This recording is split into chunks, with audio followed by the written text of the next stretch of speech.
Now, talking about his plans to buy the BBC, here's Noel Edmonds. My position is that I have a deep love and respect for the BBC. I don't have a nostalgia for my 30 years at the corporation, but I have a gratitude. You could say that I was born and bred with the BBC. That 30 years formed much of my career until I joined Sky and Channel 4. What frightens me about what I've seen unfolding for a few years now is that the BBC seems to be sleepwalking towards total disaster. And I think there is a real chance that we could lose the BBC to Britain. And that would be an incredible disaster. In what way might we lose it altogether? How could that happen? Unfortunately, certain events recently have undermined public confidence, but Project Wreath, as we call it, which has been going now for a couple of years privately, predates everything that happened with the appalling Jimmy Savile scandal. It predates the issues about George Entwistle, the DG who popped in and popped out. It predates all of the inappropriate extra payments to executives, and it predates a lot of the attacks that people who are employed by the BBC have been making on the BBC, and it predates the announcement that BBC Three is going to close. But all of those things, when you bring them together, show an organisation in disarray and decline. And when you add into that the problems of the licence fee, and the fact that the licence fee is no longer appropriate to the way in which people gather their entertainment, information and education, you can see that the BBC's current policy is fatally flawed and the business model can't be sustained. When you say that the licence fee is no longer appropriate to the way that people gather and consume information and entertainment, I think there is a perception out there, and people who are in favour of the closing down of BBC Three as a TV channel have been making this point, but it's not always borne out by the facts. So there's a view out there that most people now are downloading and streaming and watching the iPlayer and watching things on the internet. And the reality is that the vast, vast, vast majority of people, including young people, but all people that consume the BBC, are still watching telly, putting on the TV and watching shows as they're transmitted. 85% of all TV viewing of any channel, including the likes of Sky, is all simply people watching television as it is broadcast. So why, if you accept those figures, why does that make the licence fee out of date?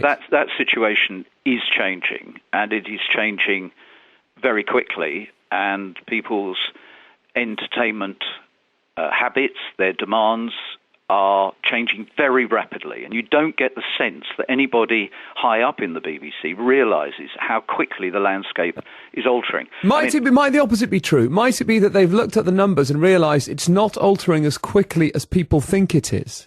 No, I don't think the facts state that, and I think with the development of things like YouTube and Netflix, anybody who thinks that the conventional way of consuming this content will last very much longer is frankly a fool. I'd like to make it clear, I actually think the licence fee is fantastic value. You know, just about 145 quid, it's brilliant, but a YouGov poll that was conducted only last week said that 50% of people actually don't think it's great value. That's why the BBC has got a problem. The BBC consumes the value of almost 1 million licence fees. Think about it, almost 1 million licence fees just to collect the licence fee. That is commercial insanity. Do you pay your licence fee, by the way? I don't have a TV licence because I watch on catch-up. Okay, yes, and if you watch on catch-up, if you watch on the iPlayer, as things stand, you legally don't need a licence fee, do you?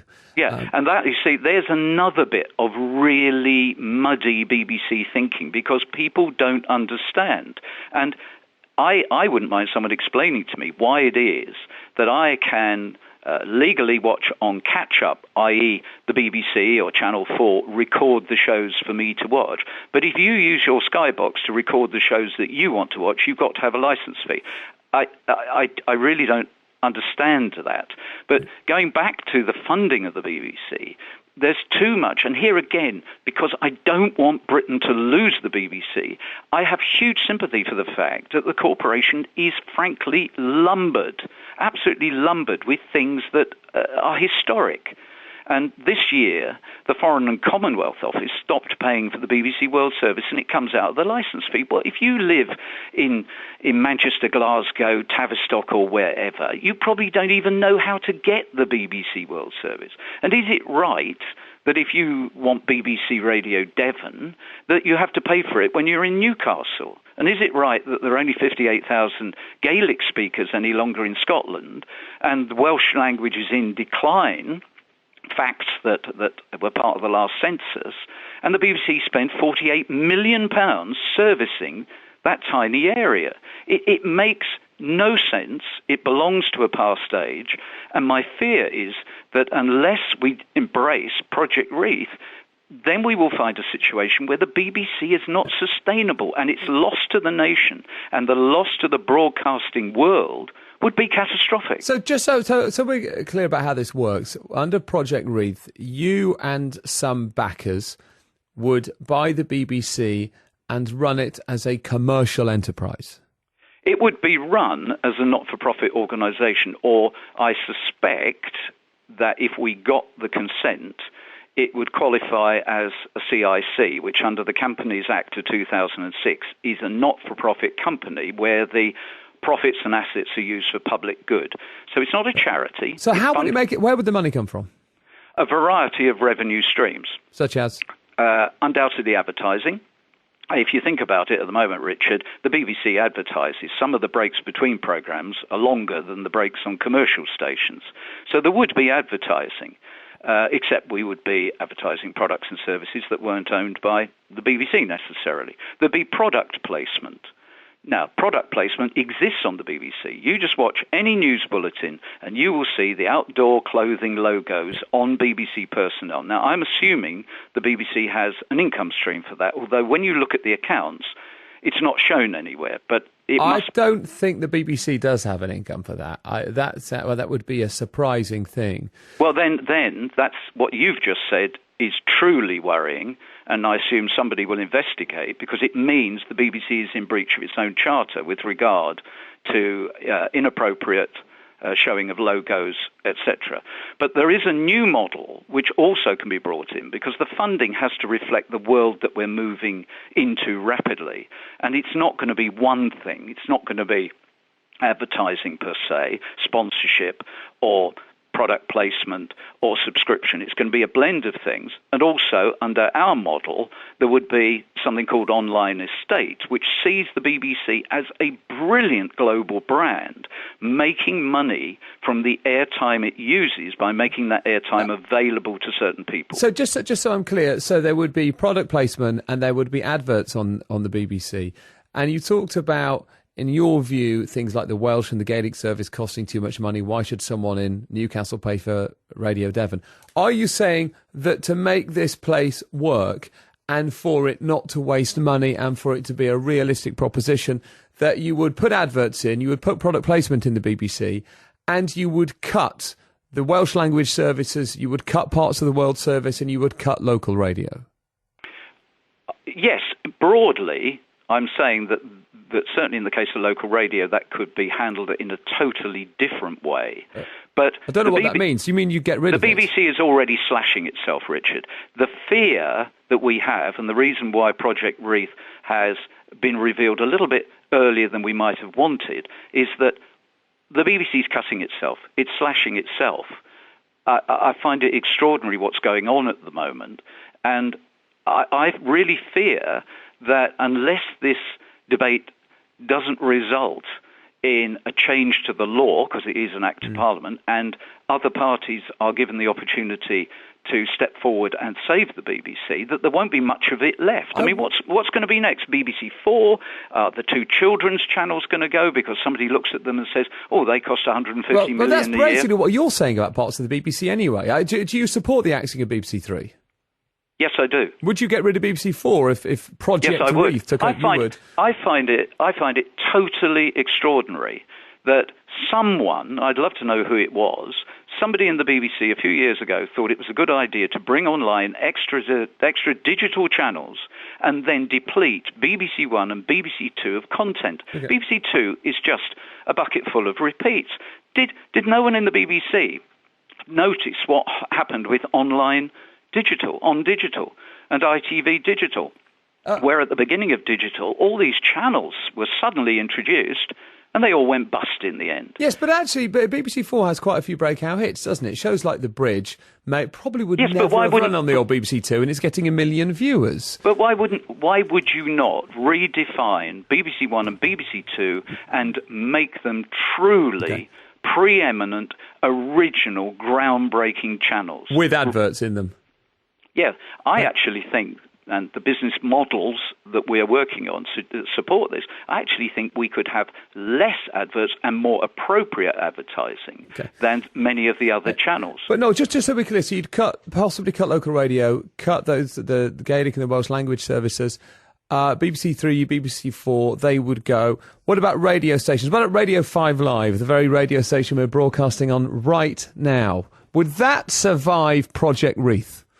I think it probably would. I'm glad to hear it. But I'm not saying it because I'm talking to you. No, but we'd pause now for a little ad break and pick up the conversation in 3 minutes. It's an ambitious project. You cited an opinion poll where you said something like 50% of people think that it's perhaps the license fee isn't good value anymore. It was a YouGov poll. Yeah. I wonder if you also said to the public, we're going to change the BBC, we're going to protect it for the future, but it's going to have adverts in it. I wonder what percentage of them would say they didn't like that as a proposition, because I sometimes think the BBC it's one of those almost quirks of history. I kind of think of the royal family in this way as well, that you wouldn't set up this system now where you just made someone's first son the head of state, and you wouldn't set up a system now where you charge people a tax to watch the one show, but we've ended up with a system that people broadly like, and I think they partly like it because it doesn't have adverts in it. So I wonder if some of these other propositions, such as a potential subscription service that's been mooted, would end up being more popular with the public than your idea of putting adverts in the BBC, because the absence of adverts, I think, is what for many people makes it special. With respect, you're missing the point, but you've also hit the point on the head. Yes, the BBC is a quirk of history, to use your expression, and that is its problem. It has historical baggage. It's been a political football, and its funding does not fit with the way in which people live in Apple age, the world of Google and Microsoft. The BBC has to adapt. Just think about this. Google was a research project that started in a garage in California. A year later, it had £100,000 or dollars of backing. It only really took off 14 years ago. But where will the BBC be in 10 years' time?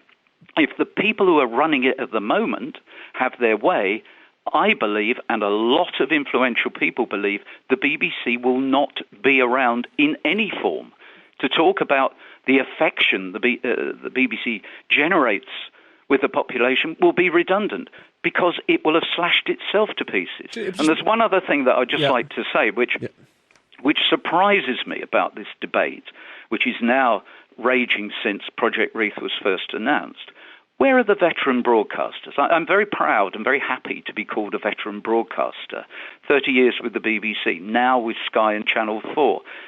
Veteran broadcasters being paid by the BBC are taking pot shots at a dying beast. Paxman, Humphreys, Dimbleby, Peter Allen. Taking pot shots. What I'm trying to do is to do something positive and constructive and suggest there is a way of saving the BBC for Britain. Well, some people might say that this is driven by a certain bitterness, that in its own way what you're talking about... Hey, where's that come from? Well, in the sense that what you're talking about here, you're stoking this debate, which some people will see is damaging, although you're dressing it up as saving the BBC. I think some people might think that actually in its own way it's an attack on the BBC, and you've been critical of many parts of the BBC in this discussion. Do you think some people might think this is driven by an antipathy or a bitterness towards the corporation because of the way, for example, that Noel's House Party came to an end? I think anybody who dismisses something as serious as Project Wreath with blobby jokes and maybe the interpretation you've just said doesn't care about the BBC as much as I do.